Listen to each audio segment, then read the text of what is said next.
Tenemos hoy en el Día del Médico un abrazo para todos. Grande esto que nos ha unido y nos seguirá uniendo hasta el final. Que sea, pues, siga siendo la experiencia maravillosa que es para todos el compartir este colegaje. Y para eso hoy, desde la Asociación Colombiana de Neonatología, nuestra regional Cundinamarca tiene un invitado muy, muy especial, miembro honorífico de nuestra asociación, y es el doctor Eduardo Bancarari. No creo que tengamos mucho que presentar, lo conocemos, le tenemos un cariño muy, muy especial desde la sociedad, desde Colombia, Latinoamérica, todos lo queremos, lo seguimos y le aprendemos mucho, mucho, mucho realmente. Entonces es para nosotros un honor cerrar nuestras actividades este 3 de diciembre, nuestro último webinar con el doctor. Él es jefe del servicio de neonatología del Hospital Jackson Memorial de Miami, director de neonatología de la Miller School de Medicina de la Universidad de Miami, y pues hoy nos va a deleitar con su charla Estrategias de soporte respiratorio para reducir el daño del pulmón del prematuro. Muchísimas gracias, doctor. Pues la audiencia es toda suya. Muchas gracias, Julieta. Agradezco mucho la invitación y la oportunidad de estar con todos ustedes hoy y compartir algunos conceptos con respecto al cuidado respiratorio del recién nacido. Gracias también a la Asociación Colombiana de Neonatología por organizar estas sesiones y darme la oportunidad de estar en esta última charla no sé si es del mes o del año. El problema de la displasia broncopulmonar se describió por primera vez, como ustedes recordarán, hace ya casi 55 años por el doctor Northway, Rosanne Porter, que describieron un grupo de 32 niños que recibieron ventilación mecánica en los años 60. Esto fue al comienzo realmente del cuidado intensivo neonatal, y desarrollaron esta patología pulmonar grave que en muchos casos terminó con la muerte de estos niños y en el resto terminó dejando una secuela pulmonar muy grave que persistió por lo menos por muchos meses después de que los niños fueron dados de alta. Durante los años que siguieron entonces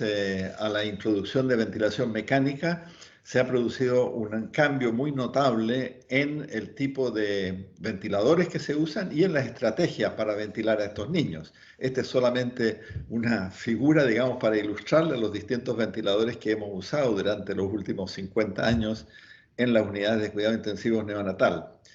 A pesar de este progreso, la displasia broncopulmonar, como sí, no ha disminuido, pero lo que sí ha cambiado mucho es el tipo de daño pulmonar que vemos. Ustedes ven a la izquierda aquí el clásico de Northway. En cambio, al lado derecho vemos lo que se presenta hoy en día con mayor frecuencia, que es un cuadro mucho más leve, una alteración más homogénea, con menos hipertensión pulmonar y sobre todo con menos cambios enfisematosos y de fibrosis, que era lo que se veía en la displasia original de Northway. Así es que el cuadro sigue persistiendo, pero en la mayoría de los casos hoy en día es más leve. No quiero dar la impresión de que todavía no se ve el cuadro más severo original de Northway, porque sin duda en los niños de muy baja edad gestacional todavía vemos algunos de estos casos. Estas es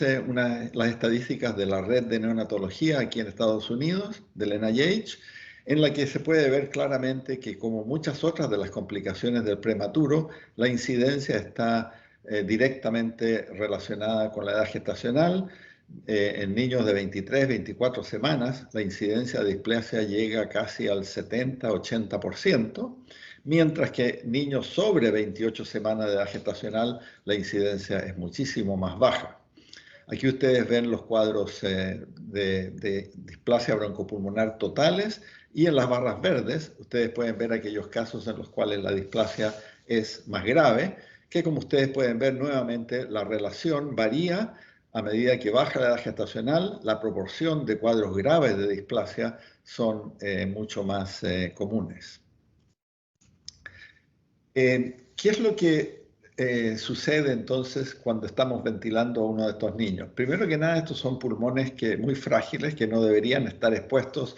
a gas, ni a oxígeno en alta concentración, ni a sobredistensión. Y el problema justamente es que cuando ventilamos a estos niños muchas veces generamos presiones y volúmenes que son excesivos, y esto entonces es probablemente uno de los mecanismos fundamentales de daño pulmonar. Lo otro es que para mantener la oxigenación tenemos que darles una concentración alta de oxígeno en el gas inspirado, y esto también produce entonces un daño, ya que estos niños no tienen la misma capacidad antioxidante de la que tenemos los adultos o los niños mayores. Y el otro mecanismo de daño pulmonar que también puede contribuir a la patogénesis de la displasia es la infección. Muchos de estos niños ya están colonizados desde el momento que nacen, y los que no, generalmente los colonizamos nosotros en la unidad, sobre todo si es que estamos usando ventilación invasiva a través de un tubo endotraqueal, lo que contribuye notablemente a colonización con patógenos, los que también claramente aumentan el riesgo de daño pulmonar. Como dije, la sobredistensión del pulmón por la presión positiva intermitente que damos para mantener la oxigenación en estos niños produce una serie de cambios en el pulmón inmaduro. Primero que nada, produce una alteración del epitelio y puede destruir, crear brechas, dejando que el aire pase al intersticio o al espacio pleural, por lo que vemos con mucha frecuencia enfisema pulmonar intersticial y neumotórax. Fuera de esto, esto produce un daño capilar. La sobredistensión del pulmón no solamente daña los alvéolos o los espacios aéreos, ya que estos niños no tienen realmente alvéolos cuando nacen tan prematuros, pero distienden los capilares. Esto produce un estrés en el endotelio capilar, lo que aumenta su permeabilidad, dejando que salga líquido y proteína al espacio aéreo, y esto entonces genera lo que se ha denominado las membranas hialinas, que no es otra cosa que la presencia de proteínas en el espacio aéreo. Estas proteínas inactivan el surfactante, lo que disminuye la distensibilidad y aumenta aún más la falla respiratoria de estos niños. Ya dije que la sobredistensión produce alteración del endotelio capilar. Esto aumenta la adhesión de polimorfonucleares, liberación de mediadores inflamatorios, y esto también contribuye a la alteración en la formación de nuevos alvéolos o tabiques alveolares, y también contribuye a la remodelación de los capilares, de los precapilares pulmonares, y lleva entonces a hipertensión pulmonar.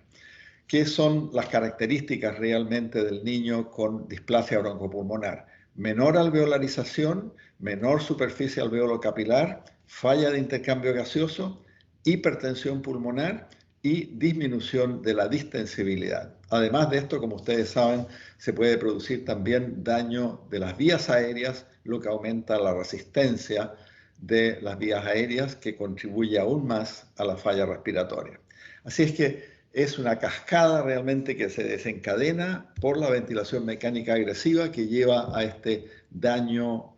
complejo del pulmón y alteración importante funcional de estos pulmones, de estos inmaduros. Lo interesante de este trabajo, que se publicó en la literatura nórdica hace unos años, es de que solamente 5 volúmenes corrientes exagerados en animales de experimentación, animales prematuros, eran corderos prematuros, produjo ya un cambio importantísimo en la morfología y en la función de estos pulmones. Y esto realmente es muy importante, porque muchas veces al comienzo estos niños reciben ventilación en la sala de parto, en la que no tenemos todo el equipo adecuado para monitorizar las presiones, los volúmenes que estamos entregando. Así es que es muy fácil que se den volúmenes exagerados y, como digo, solamente unos pocos ciclos ventilatorios inadecuados llevan a este daño muy, muy marcado en la anatomía y en la función de estos pulmones. Lo otro que está claro, como dije ya desde hace mucho tiempo, es de que el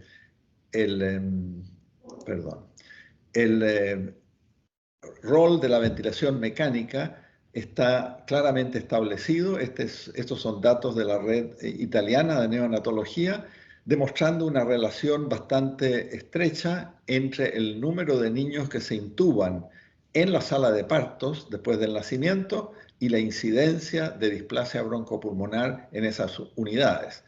Aquellas unidades que intuban una mayor proporción de los niños en la sala de parto tienen una mayor incidencia de displasia, y incluso haciendo un ajuste por regresión múltiple, ustedes ven que cada semana de ventilación mecánica aumenta el riesgo de displasia prácticamente 15 veces. Así es que no hay ninguna duda, y esto lo describió Norsway ya desde un comienzo, que esta es una patología que está asociada al uso de ventilación mecánica agresiva y sobre todo está asociada al uso de ventilación mecánica un poco descuidada, dando volúmenes exagerados. Es por esto que hace ya más de 10 años hubo una serie de estudios prospectivos randomizados para tratar de comparar una estrategia en que los niños fueron intubados, se les administró surfactante y se mantuvieron en un ventilador mecánico como se hacía normalmente, y el otro grupo, en vez, se conectaron a CPAP nasal para ver si se podía evitar la ventilación y de esta manera entonces disminuir la incidencia de displasia broncopulmonar. Esto fue siguiendo las recomendaciones y pautas del Dr. Wang en la Columbia, en Nueva York, que describió una incidencia de displasia mucho más baja en su unidad con esta estrategia de uso de CPAP en vez de intubación y ventilación mecánica. Los resultados fueron consistentes, pero mucho menos dramáticos de lo que uno esperaba. Ustedes pueden ver que en todos estos estudios se demostró una disminución de displasia o muerte, pero ningún estudio aislado demostró una disminución significativa de la displasia. Solamente cuando todos estos estudios se analizan en forma conjunta, se demuestra una disminución de alrededor del 17% en la incidencia de displasia, que fue mucho menos de lo que esperábamos, basado en la experiencia de Wang en Nueva York. Así es que estos estudios, aunque, demostrando la posibilidad de usar esta estrategia, realmente nos decepcionaron mucho porque la cantidad o la intensidad de la reducción fue relativamente pobre. Ahora, ¿por qué es esto? Aquí ustedes ven los 4 estudios más grandes, el COIN, el SUPPORT y el Vermont Oxford, y ustedes pueden ver que nuevamente la diferencia de muerte o displasia fue muy pequeña en todos esos estudios, excepto en el grupo de Bonn que usaron INSURE, intubación, surfactante y extubación. En los otros estudios, ustedes ven que en el grupo CPAP, un porcentaje mucho más bajo de niños recibieron surfactante. O sea, el problema fue de que los niños que estaban en CPAP recibieron menos surfactante, y eso explica entonces el por qué estos niños no les fue tan bien, porque no tuvieron el beneficio de esta droga que obviamente mejora el pronóstico de los niños. El otro problema que se demuestra en estos resultados es que ustedes pueden ver que el grupo de niños que debía ser tratado solamente con CPAP, desgraciadamente un porcentaje muy alto, entre 52 y 83%, no toleraron el CPAP. Y durante las horas que siguieron a la admisión al estudio, estos niños tuvieron que ser intubados y ventilados por falla respiratoria progresiva grave. Es decir, el estudio realmente tenía la intención de usar CPAP en todos estos niños, pero esta intención no se materializó en muchos de ellos, que terminaron en un ventilador mecánico de todas maneras. Es por ello que se pasó a la etapa, digamos, a la estrategia un poco modificada de INSURE, que como digo es intubar al niño que tiene distrés respiratorio, darle surfactante y extubarlo lo antes posible, si es posible inmediatamente después de la administración del surfactante, y con esta estrategia entonces se demostró una reducción importante en la necesidad de ventilación mecánica, disminución en la incidencia de enfisema pulmonar intersticial y neumotórax, y también una disminución en la incidencia de displasia broncopulmonar.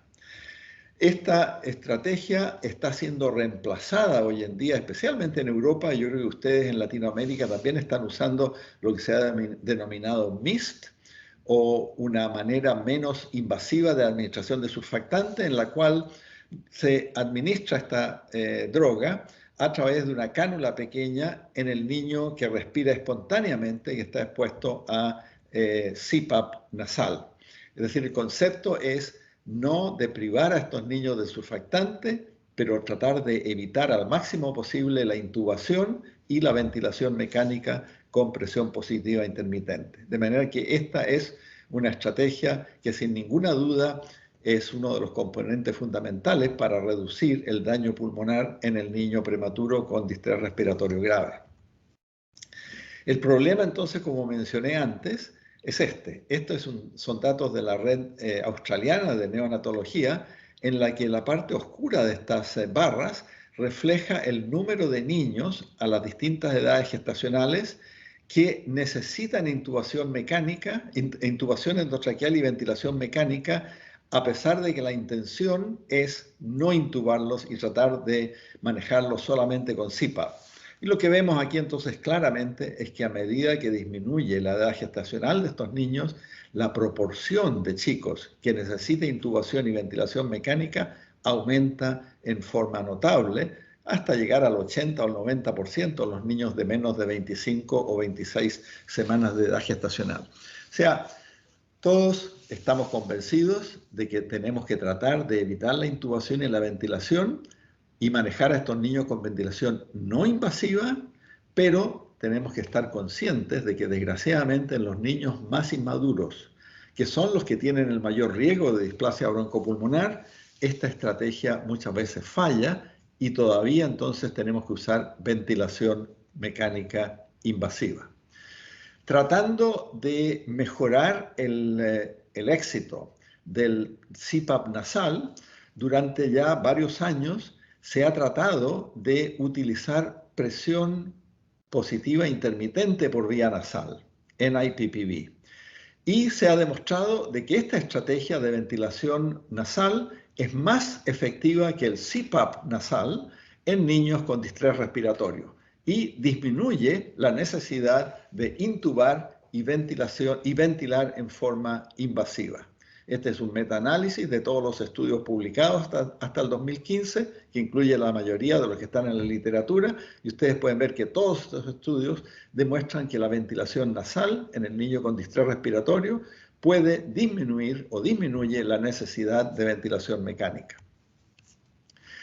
Donde la ventilación nasal es aún más efectiva es en el momento de la extubación. Normalmente nosotros siempre extubamos a los niños a una presión positiva nasal, a un CPAP nasal. Bueno, estos estudios ustedes pueden ver que demuestran que la necesidad de reintubar, es decir, falla de la extubación, es mucho menor si es que ustedes extuban a estos niños a una ventilación nasal que si los extuban a una presión positiva nasal continua. Todos estos estudios muestran una disminución estadísticamente significativa. En cuanto al efecto de la ventilación nasal sobre la displasia broncopulmonar, los resultados son mucho menos contundentes. Es decir, aunque la ventilación nasal disminuye la necesidad de ventilación, desgraciadamente el efecto sobre la displasia broncopulmonar no ha sido consistente, y el estudio más grande, que es el de Kirpalani, el más reciente, no demostró ningún efecto sobre la displasia broncopulmonar. Así es que la conclusión de estos resultados es que aunque la ventilación nasal nos permite sacar al niño del ventilador antes y en forma más efectiva, realmente el impacto sobre la displasia no es tan grande como el que esperábamos. A pesar de esto, Este es un estudio publicado hace unos meses atrás en el JAMA, del grupo de Pediatrics aquí en Estados Unidos, que manejan muchos niños en distintas unidades durante los primeras semanas de vida. Ustedes pueden ver de que el uso de ventilación nasal ha ido aumentando en los últimos 10 años en forma notable y al mismo tiempo entonces ha ido disminuyendo el uso de ventilación mecánica agresiva, que yo creo que es un cambio en la dirección apropiada. Yo creo que cualquier cosa que podamos hacer para disminuir el uso de ventilación mecánica agresiva contribuye a la disminución, si no del número total de niños que tienen displasia, por lo menos disminuye la severidad de la secuela respiratoria en estos niños. Un punto que debemos señalar es de que cuando usamos presión positiva intermitente nasal, NIPPV, estamos dando una presión media más alta. Y la mayoría de los estudios que han comparado CPAP con ventilación nasal no han usado la misma presión media después de la extubación. Es por esto que nosotros hicimos un estudio en nuestra unidad hace algunos años atrás, que está publicado en el Journal of Pediatrics, en el cual comparamos extubando niños a una presión positiva de 4 a 6 con otro grupo en el que los extubamos a una presión positiva un poco más alta de 7 a 9 centímetros de agua. Estos eran niños que habían estado en ventilación mecánica por lo menos por 10 o 15 días, por lo tanto no estamos hablando del uso de presión positiva inicial en el niño con membrana hielina, sino que en el niño que ya tiene cierto grado de daño pulmonar por ventilación mecánica. Y ustedes pueden ver de que la falla de la extubación en estos niños fue muchísimo menor en aquellos niños que fueron extubados a una presión positiva un poco más alta, 24% versus 43% en el grupo de niños que extubamos a una presión,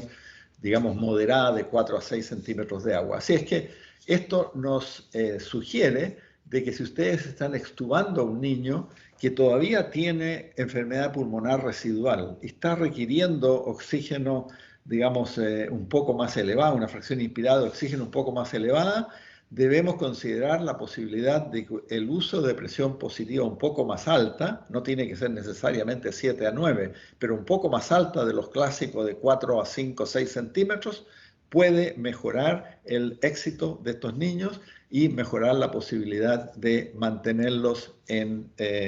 CPAP y no tener que reintubarlos.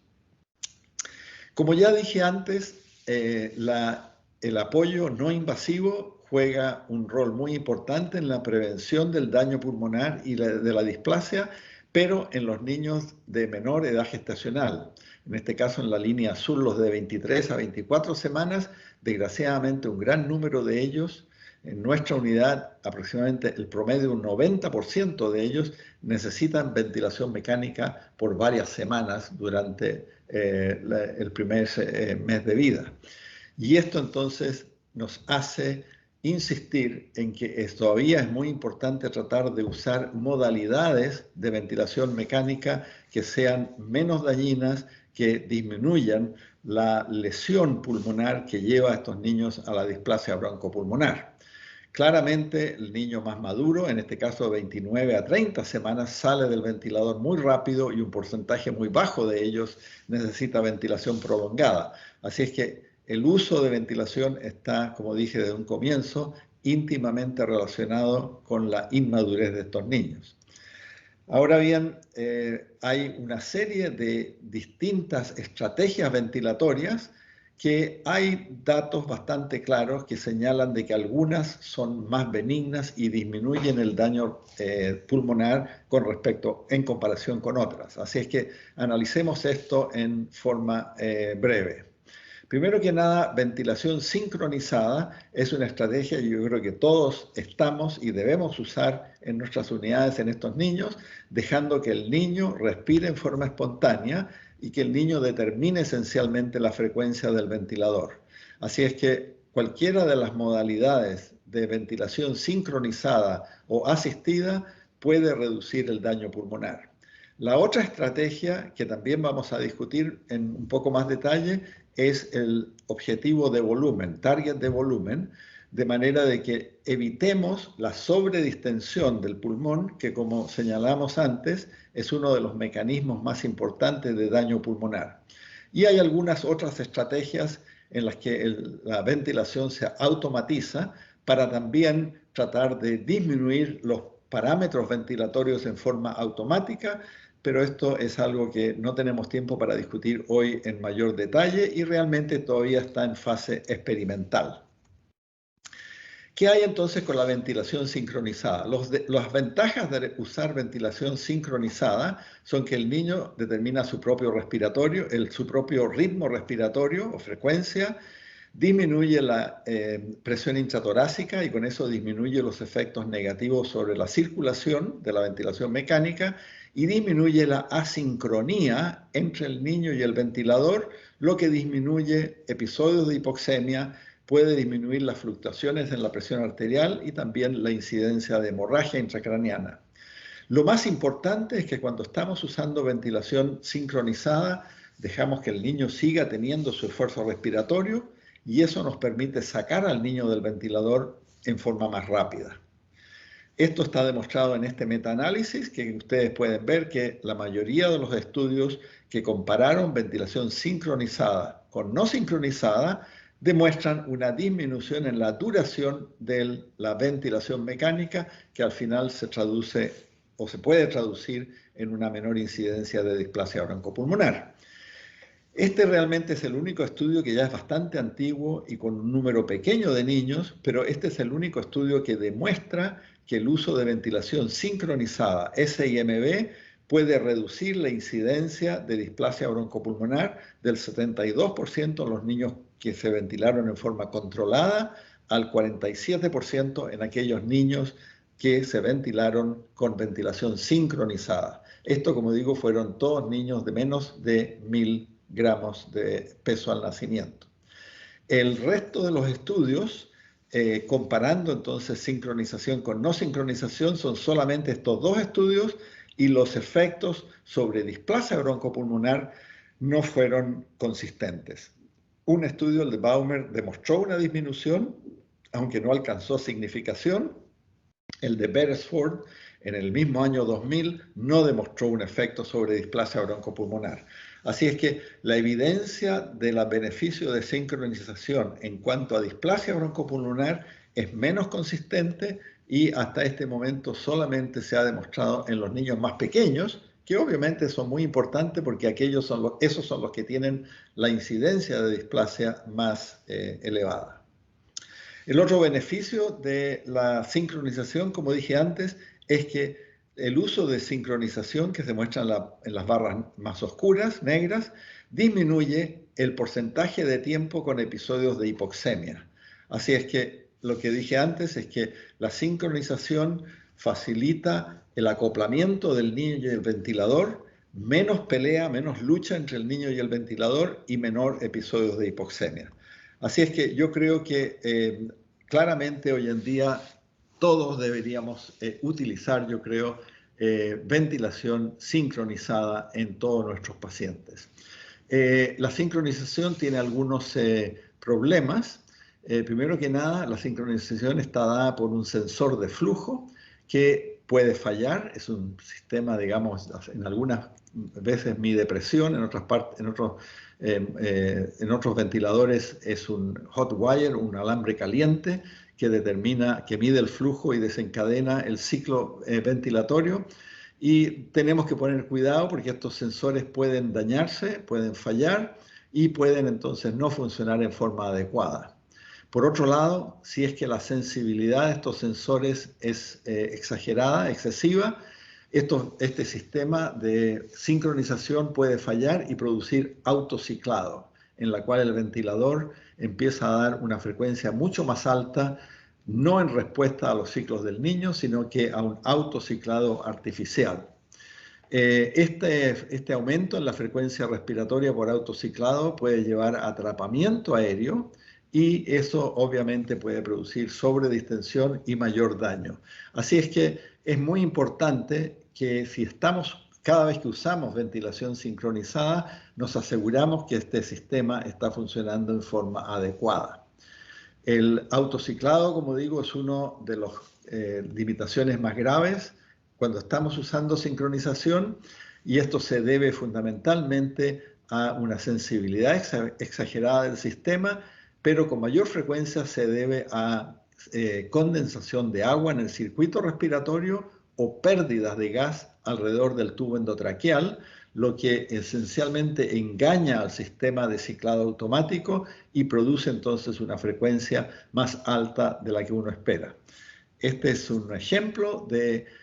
autociclado inducido por una pérdida alrededor del tubo endotraqueal, en que ustedes pueden ver que el ventilador realmente se dispara y empieza a ciclar antes de que se complete la expiración, lo que lleva entonces a un atrapamiento aéreo. El flujo no vuelve a cero, sino que se mantiene en un nivel de exhalación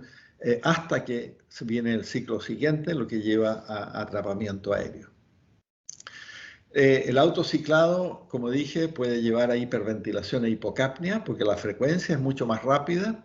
aumenta la presión media en la vía aérea, lo que puede producir mayor daño por sobreestiramiento, y, como dije, produce un auto-PIP,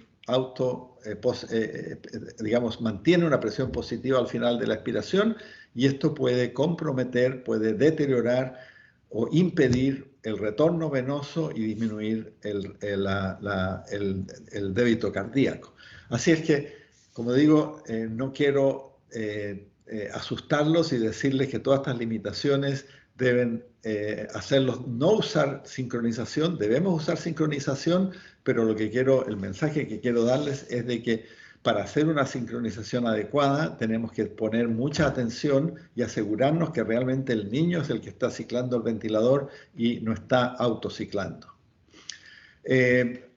Concluyendo con relación a sincronización, entonces, yo creo que esta es beneficiosa, disminuye la duración de la ventilación mecánica, es posible que disminuya también la displasia broncopulmonar, disminuye los episodios de hipoxemia, pero debemos asegurarnos, como dije ya, de que se realice en forma adecuada. La otra estrategia ventilatoria que está bastante en boga en años más recientes es la ventilación por objetivo de volumen. No sé cuántos de ustedes están usando esta estrategia, pero aquí en Estados Unidos y en Europa hay muchas unidades que lo usan en forma rutinaria. ¿Qué es lo que es el target o el objetivo de volumen? Esencialmente, ustedes le dicen al ventilador que quieren entregar un volumen corriente de 4, 5, 6 mililitros por kilo de peso. Y el ventilador entonces va a medir volumen corriente en forma consistente, y en el momento en que el volumen corriente por cualquier razón disminuye por debajo de lo que ustedes están predeterminando, el ventilador va a aumentar la presión para tratar de restablecer el volumen corriente adecuado en ese niño. El aumento de presión tiene un límite que lo fijamos nosotros. Nosotros le decimos al ventilador, te damos permiso para que aumentes la presión inspiratoria máxima hasta este nivel, 25, 26, 28 centímetros de agua. Y el ventilador no va a pasar sobre eso. Esta es realmente una válvula, digamos, de seguridad para que no se produzca sobre distensión y uso excesivo de presiones. Lo más importante, yo creo, en el target de volumen es no solamente que puede aumentar la presión, sino que cuando el volumen corriente es adecuado y pasamos a este niño de ventilación por límite de presión a ventilación por target de volumen, por objetivo de volumen, si el volumen se consigue por el esfuerzo espontáneo del niño, el ventilador automáticamente va a disminuir las presiones que está entregando. Es decir, la estrategia esta de garantía de volumen o objetivo de volumen es un método automático de weaning, de disminución de la presión inspiratoria máxima a medida que el niño mejora su función pulmonar y es capaz de generar los volúmenes corrientes en forma espontánea. Esto hace entonces de que el niño salga del ventilador en forma más rápida, y la duración entonces de la ventilación mecánica en todos estos estudios prospectivos randomizados es menor en los niños que se ventilaron con target, con objetivo de volumen, que en los niños que se ventilaron con límite de presión. Y este es un objetivo muy importante porque, como hemos dicho, la displasia, el daño pulmonar, está asociado a la duración de la ventilación mecánica. Y también entonces en relación a esta disminución de la ventilación, ustedes pueden ver aquí que la incidencia de displasia broncopulmonar o muerte fue menor en los niños que se ventilaron con objetivo de volumen que en los niños que se fueron ventilados con límite de presión, del 43% al 32%, una diferencia significativa con un número necesario de tratar de 8 niños para reducir la displasia broncopulmonar en forma significativa. La otra ventaja del target de volumen, tal como lo es la sincronización, es que disminuye la severidad de los cuadros de hipoxemia en estos niños. Estos son datos de un estudio que realizamos en nuestra unidad hace pocos años, demostrando que la duración de los episodios de hipoxemia de menos de 85% o menos de 75% es menor en los niños que son ventilados con garantía o objetivo de volumen, comparado con aquellos niños que están ventilados con control de presión, con límite de presión. Así es que el uso entonces de objetivo de volumen disminuye los episodios de hipoxemia y disminuye la duración de la ventilación y puede disminuir también, por lo tanto, el daño pulmonar y la incidencia de displasia broncopulmonar. La ventaja de la garantía de volumen entonces son bastante obvias. Desgraciadamente, el uso de garantía de volumen también tiene limitaciones y necesita mayor conocimiento y mayor atención a los detalles de cómo está funcionando el sistema, ya que le estamos dando responsabilidad al ventilador para que haga los ajustes de las presiones en forma automática. Y por lo tanto hay cierto riesgo si el sensor de flujo nuevamente no está dando datos exactos del volumen corriente al ventilador, los ajustes de presión pueden ser inadecuados. El otro problema es que las pérdidas alrededor del tubo endotraqueal interfieren notablemente con la medición de un volumen corriente exacto, con la medición exacta, digamos, del volumen corriente, y esto también puede interferir con el funcionamiento de estos ventiladores cuando los estamos usando con objetivo de volumen. A nuestro juicio, la limitante más grande del uso de target de volumen, objetivo de volumen, es de que no es fácil definir qué volumen corriente necesita nuestro paciente. La mayoría de los autores y la literatura dice, bueno, hay que seleccionar un volumen corriente dentro del rango normal de 4 a 6 centímetros de agua. Desgraciadamente, este es el volumen corriente normal para un niño normal, pero los niños que nosotros estamos ventilando generalmente no tienen un pulmón normal, todo lo contrario, son niños que tienen mucho daño pulmonar y es por esto que tenemos que preocuparnos mucho de qué volumen corriente le estamos dando a este niño con el ventilador. Si el volumen corriente es muy alto, más de lo que el niño necesita, el niño esencialmente va a dejar de hacer esfuerzo respiratorio. Y todo el trabajo respiratorio se lo pasamos al ventilador, lo que ya hemos dicho varias veces no es conveniente. Nosotros lo que queremos es que el niño siga respirando en forma espontánea. De manera que tenemos que, en ese caso, si vemos que el niño no está haciendo ningún esfuerzo y solamente el volumen corriente está dado por el ventilador, tenemos que disminuir el target de volumen. El otro problema, por otro lado, es que si ajustamos o si pedimos al ventilador que entregue un volumen corriente insuficiente, y en un niño, por ejemplo, con displasia broncopulmonar, un volumen corriente de 4 a 6 puede ser insuficiente, en ese caso, el ventilador va a entregar toda la responsabilidad al niño, porque el niño va a seguir haciendo un esfuerzo inspiratorio cada vez más grande para mantener un volumen corriente que no está recibiendo del ventilador. Y esto entonces hace que se agrave el cuadro de insuficiencia respiratoria. Y esto lo vemos con mucha frecuencia. En ese caso, tenemos que nuevamente examinar al niño, observar cómo está respirando, y si vemos que el niño está haciendo mucho esfuerzo, tenemos que estar conscientes de que tenemos que aumentar probablemente el volumen corriente para que el ventilador apoye el trabajo respiratorio de este paciente. Es por estas limitaciones entonces del objetivo de volumen que nosotros en general no lo usamos de forma rutinaria, sino que solamente en aquellos niños en los que tenemos una frecuencia muy alta de episodios de hipoxemia, en los que, como dije antes, el uso de objetivo de volumen estabiliza el intercambio gaseoso y disminuye la severidad de estos cuadros de hipoxemia. Ahora, el hecho de que no usemos el target o el objetivo de volumen automático del ventilador no significa que no estemos poniendo muchísima atención al volumen corriente que estamos entregando en una ventilación convencional de límite de presión. Es decir, nuestros terapistas respiratorios están observando el volumen corriente, registrando en la historia clínica y cada hora, cada 2 horas, vemos si el volumen corriente es exagerado y inmediatamente disminuimos la presión inspiratoria máxima para hacer lo mismo que haría el ventilador en forma automática. Así es que yo creo que ustedes tienen que decidir si quieren entregar esa responsabilidad al ventilador en objetivo de volumen automático o si quieren hacerlo en forma manual, si es que confían en su terapista respiratorio o enfermera que van a hacer estos ajustes sin mucha demora.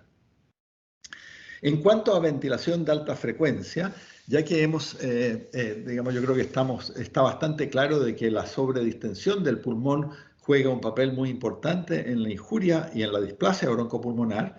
La hipótesis ha sido durante muchos años que si usamos un volumen corriente muy pequeñito a una frecuencia más alta, es decir, usando ventilación de alta frecuencia, podríamos disminuir el volutrauma y disminuir la displasia broncopulmonar. Y probablemente la ventilación de alta frecuencia es la estrategia ventilatoria que se ha usado con mayor frecuencia en neonatología, o sea, estudiado con mayor frecuencia en neonatología, y aunque los estudios iniciales, antes de los años, durante los años 1900, sugirieron una menor incidencia de displasia cuando se usó ventilación de alta frecuencia, los estudios más recientes, después de los años 2000 hasta el 2003, no demostraron una mejoría en cuanto al daño pulmonar y la incidencia de displasia broncopulmonar con ventilación de alta frecuencia. Yo creo que esto demuestra esencialmente de que con los años la ventilación convencional se ha ido haciendo cada vez más segura, menos dañina y por lo tanto hoy en día la ventilación de alta frecuencia no ofrece una ventaja, por lo menos no ofrece una ventaja en cuanto a la incidencia de displasia broncopulmonar. Resumiendo entonces, ¿qué es lo que podemos hacer en el niño que necesita soporte respiratorio para disminuir el daño pulmonar? Primero que nada, ventilar solamente a aquellos niños que necesitan ventilación mecánica y tratar de utilizar todas las veces que se pueda métodos no invasivos de ventilación.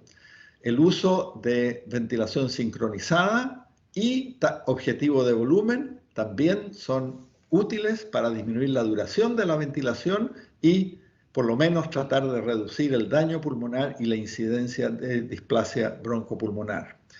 Hipercapnia permisiva es una estrategia que tenemos que usar para sacar a los niños del ventilador, es decir, si queremos que un niño se extube en forma exitosa, tenemos que aceptar que en algunos de estos casos la presión de CO2 no va a ser el límite normal de 40, sino que va a ser un poco más alta, quizás 45, 50 milímetros de mercurio.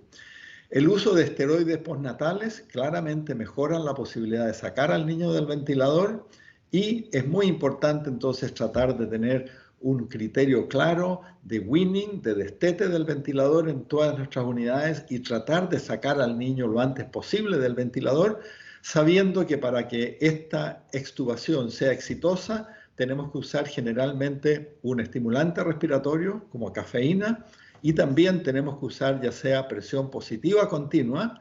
recordándoles que a veces tenemos que usar niveles de presión un poco más altas y en muchos casos también la presión positiva intermitente por vía nasal nos da una ayuda extra y disminuye la necesidad de reintubación y falla de extubación en estos niños.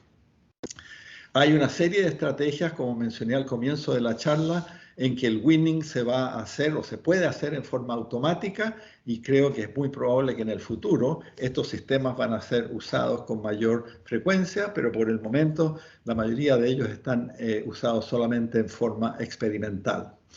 Así es que las estrategias para disminuir el daño pulmonar son el uso de ventilación menos invasiva, el evitar volúmenes corrientes excesivos al máximo posible,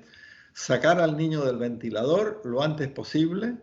disminuir el uso de oxígeno en altas concentraciones, que también, como dijimos al comienzo, juega un papel importante en la patogénesis de la displasia, y tratar de evitar o disminuir al máximo posible la colonización de la vía aérea, que también contribuye a la injuria pulmonar y a la incidencia de displasia broncopulmonar. ¿Qué rol juega hoy en día la ventilación mecánica en la patogénesis de la displasia? Si es que hacemos la ventilación en forma inadecuada, un rol muy importante. Sin embargo, creo que hoy en día el nuevo tipo de displasia broncopulmonar está más relacionado con la edad gestacional muy baja de estos niños, con la falta de alveolarización y no tanto con la injuria inducida por el ventilador, que fue lo que describió Northway en su descripción original de la displasia broncopulmonar. Así es que hoy en día el desafío es tratar de disminuir la incidencia de esta displasia, que, como digo, no tiene que ver tanto con la ventilación inadecuada, si es que la hacemos en forma apropiada, sino que tiene que ver con la inmadurez del pulmón. Esto es lo que ha sucedido con la incidencia de displasia broncopulmonar durante un periodo de 10 o 20 años. La incidencia de displasia grave, la original de Northway, ha disminuido prácticamente a la mitad, del 24% alrededor del 8%. Sin embargo, la incidencia de displasia más leve, la nueva displasia broncopulmonar, no ha sido disminuida notablemente. No solamente eso, sino que hay algunos datos como este de la doctora Stoll, en la que sugieren de que la incidencia de displasia broncopulmonar ha ido aumentando durante los últimos años. Yo no creo que realmente esto sea un aumento real del daño pulmonar, sino que yo creo que tiene mucho que ver con la manera como estamos usando oxigenoterapia, que es el indicador que nos hace diagnosticar la displasia broncopulmonar. Así es que hoy en día hay una serie de estrategias que están siendo estudiadas. Estos son todos estudios que se están realizando en forma actual para tratar de reducir o de mejorar la alveolarización del pulmón del niño prematuro y disminuir entonces la incidencia de esta nueva displasia broncopulmonar. El último mensaje que quiero darles es que para disminuir el daño pulmonar en estos niños tenemos que ser conscientes de que la patogénesis de la displasia es muy compleja